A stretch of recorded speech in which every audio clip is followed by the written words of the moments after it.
Latest updates के लिए ultra channels को सब्सक्राइब करें और बेल आइकन को प्रेस करें। प्रेम सिंह हाजिर हो। मैं जो कहूंगा सच कहूंगा, इसके बगैर कुछ नहीं कहूंगा।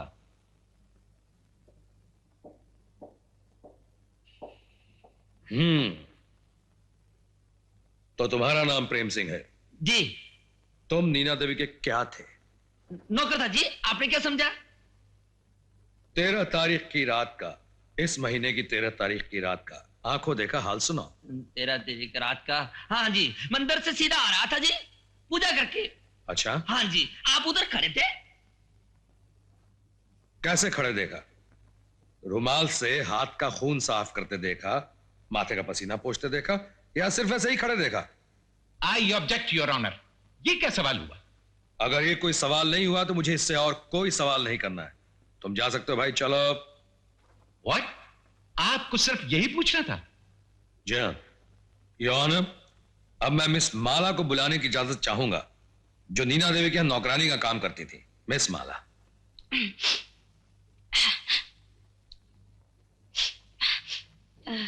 मैं जो कुछ बोलूंगी सच बोलूंगी, सच के अलावा कुछ नहीं बोलूंगी। तो सच ही बोलो ना। मैं भी प्रेम सिंह के साथ आई थी, मैंने भी आपको वहां खड़ा देखा था। हाँ। अरे आहिस्ता देवी आहिस्ता, इतनी जल्दी नहीं, इतनी जल्दी नहीं। मैं तो तुमसे इससे भी बड़ा एक सच पूछने वाला था। हाँ। तो पूछिए। तुम्हारा प्रेम सिंह के साथ क्या चक्कर है? अजी चक्कर का क्या मतलब है हुजूर? हम तो एक दूसरे से प्यार करते हैं, जैसे हेमा मालिनी धर्मेंद्र के साथ करती है, रेखा अमिताभ बच्चन के साथ, और रीना रॉय शत्रुघ्न सिन्हा के साथ करती है। ये बताइए आप कि प्रेम सिंह के साथ उस रात आप कहां से आ रही थी? सिनेमा देखकर। प्रेम रोग? आपको कैसे मालूम? अरे इस उम्र में आप प्रेम रोग नहीं देखेंगे तो क्या कालका देखेंगे? हाँ। योर ऑनर, इस बात पे गौर की जाए। ये कह रही कि उस रात ये प्रेम सिंह के साथ प्रेम रोग देखकर लौटी थी, जबकि प्रेम सिंह ने अपने बयान में कहा है कि वो उस रात पूजा से लौटा था। अब मैं अपने तीसरे गवाह को पेश करने की इजाजत चाहता हूं, जो इत्तफाकन इस वक्त अदालत में मौजूद है, और उनका नाम है श्रीमान दामोदर सेठ। लेकिन दामोदर सेठ का इस केस से क्या ताल्लुक हो सकता है योर ऑनर? ताल्लुक है योर ऑनर। Objection overruled.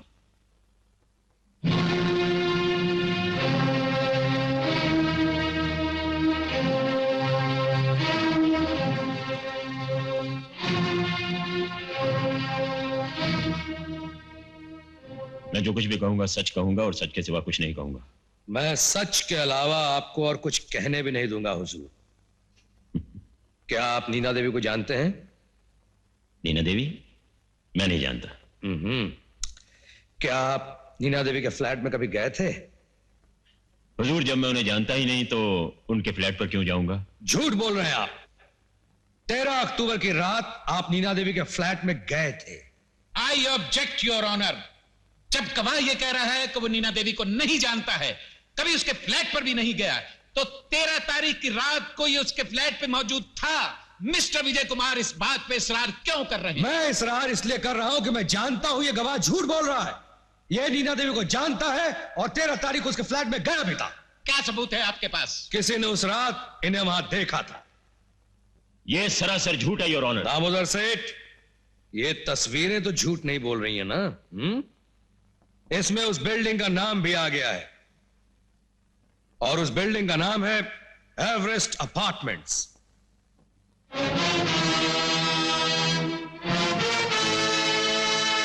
मुझे अभी भी याद नहीं आ रहा है, लेकिन अगर ये तस्वीरें कह रही हैं तो जरूर गया होगा। मुमकिन है कि मेरी जान पहचान का कोई आदमी वहां रहा होगा कभी। मैं कभी की बात नहीं कर रहा हूं जनाब, मैं 13 अक्टूबर की बात कर रहा हूं। 13 अक्टूबर की रात 11 बजे आप नीना देवी के फ्लैट में गए थे, और यही वक्त नीना देवी के कत्ल का भी था। इम्पॉसिबल। इम्पॉसिबल? अच्छा, आई सी।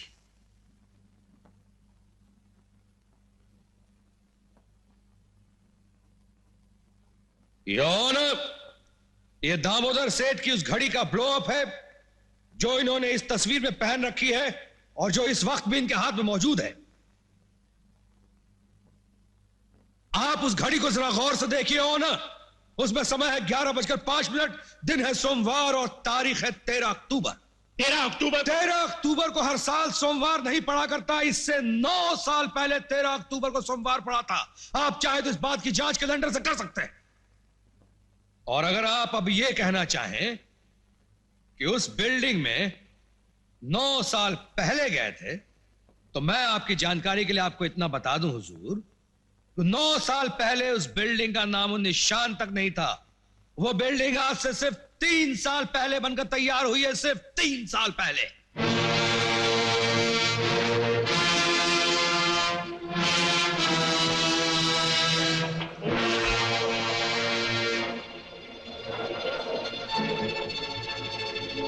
योर ऑनर, ये केस सिर्फ नीना देवी के कत्ल का केस नहीं है, बल्कि इस केस के पीछे एक और बहुत बड़ा केस है।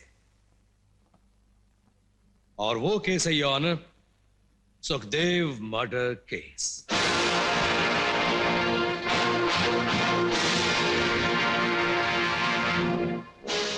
नीना देवी, इंस्पेक्टर भागवत और सुखदेव का कातिल ये आदमी है। इंस्पेक्टर भागवत और सुखदेव के कत्ल के जुर्म में ये अपनी जगह अब्बास को फांसी दिलवा चुका है, और अब नीना देवी के कत्ल के जुर्म में ये अपनी जगह मुझे फांसी दिलवाने की कोशिश कर रही है ऑनर। ये नीना देवी वही मैडम है ऑनर जिसका जिक्र अब्बास बार बार करता रह गया, मगर खुद मैंने उसे उस केस में सजा दिलवाई। झूठ बोल रहे तुम। अब्बास के केस के साथ मेरा कोई ताल्लुक नहीं है। ताल्लुक है। क्या सबूत है तुम्हारे पास? बहुत सारे सबूत है मेरे पास। मैक जेफरसन जिसने तुमसे वो बैग लेकर अब्बास को दिया, उस बैग में वो राइफल थी जिस राइफल से इंस्पेक्टर भागवत और सुखदेव वालिया का खून किया गया। अब्बास का छोटा भाई जिसे तुमने किडनैप करके अब्बास को इसी अदालत में बयान न देने पे मजबूर कर दिया, वो तस्वीरें जिनके जरिए मैडम तुम्हें ब्लैकमेल किया करती थी, अब मेरे कब्जे में है।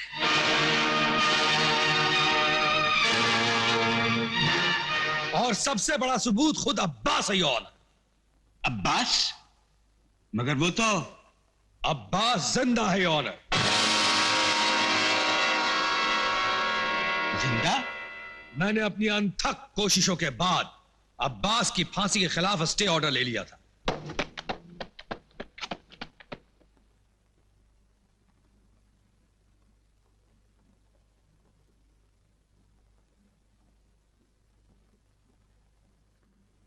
क्या हुआ? अब्बास की फांसी रोक देने का ऑर्डर।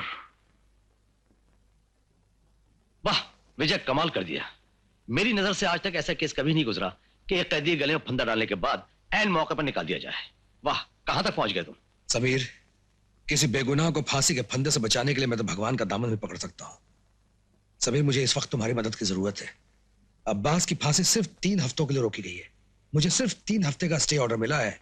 इन 3 हफ्तों में अब्बास को बेगुनाह साबित करते हुए मुझे वो कानून के हवाले करना है।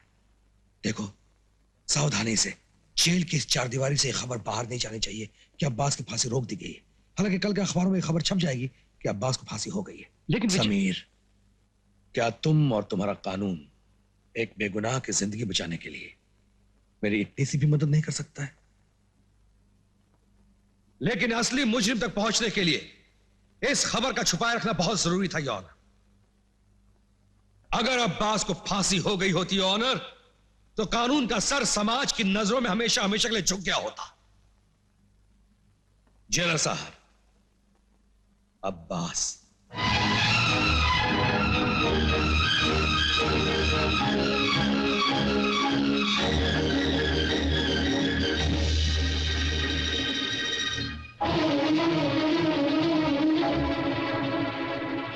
कानून की इस आदमी से कोई दुश्मनी नहीं है ऑनर, मगर इस आदमी की बदकिस्मती सिर्फ यह है कि यह गरीब आदमी है और कानून इतना महंगा हो गया है कि आम आदमी मर जी कर राशन तो खरीद लेता है मगर कानून नहीं खरीद पाता।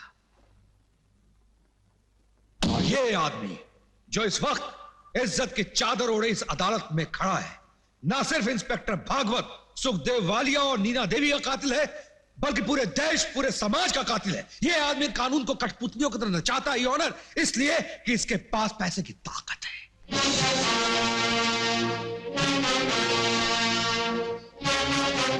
ऑनर, मैं इस आदमी पे नीना देवी इंस्पेक्टर भागवत, सुखदेव वालिया, इन तीनों के कत्ल का इल्जाम लगाते हुए अदालत से यह दरख्वास्त करता हूं कि इस आदमी के खिलाफ गिरफ्तारी का हुक्म जारी करे और इसे अपनी सफाई का पूरा पूरा मौका देने के बाद इसे सजाए मौत दे, ताकि यह आदमी जेल की कोठरी से लेकर फांसी के तख्ते तक जाते जाते उन तमाम आदमियों को याद करे जो इसके हाथों मारे गए हैं। That's all, Your Honor. Order order, Damodar को हिरासत में ले लिया जाए।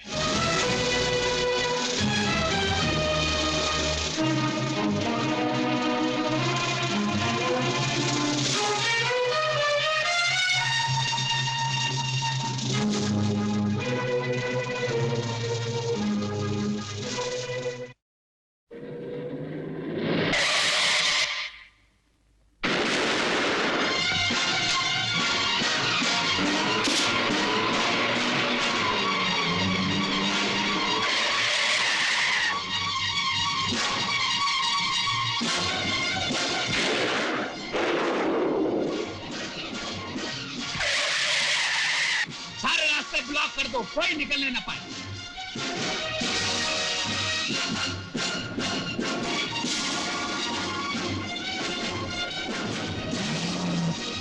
गैस चलाओ।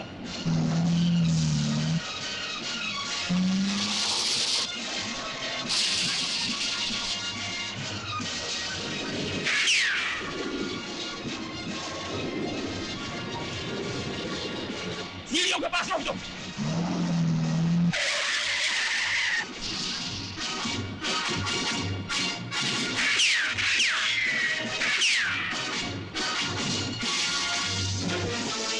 दामोदर, बेवकूफी मत करो, अपने आप को पुलिस के हवाले कर दो।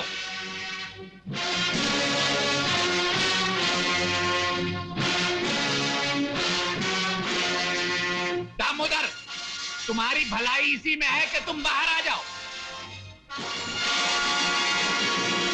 अगर तुम्हें किसी बात का डर है तो मैं खाली हाथ तुम्हारे पास आता हूं।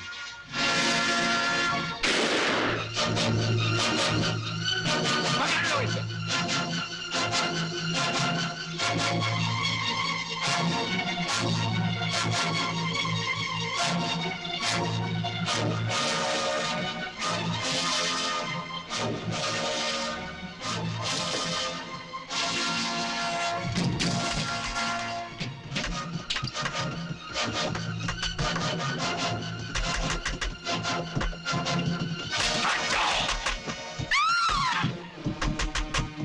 किसी ने होशियारी दिखाने की कोशिश की तो गोली मार दूंगा।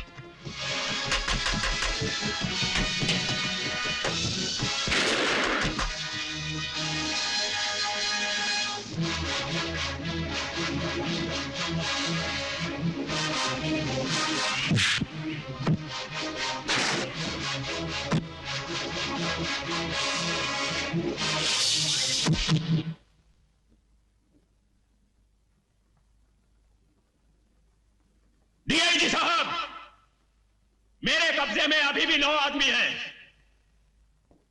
मुझे एक कार और जाने के लिए साफ रास्ता चाहिए। मैं आपको 3 मिनट की मोहलत देता हूं, वरना हर 1 मिनट के बाद एक आदमी को नीचे फेंक दूंगा। नहीं दामोदर, ऐसा मत करो, पागलपन मत करो, वो सबको मार डालेगा।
इस अब्बास को तो बचा लिया गया, मगर ऐसे न जाने कितने बेगुनाह और हैं जिन्हें नहीं बचाया जा सका, क्योंकि उन्हें विजय जैसा मसीहा नहीं मिल सका।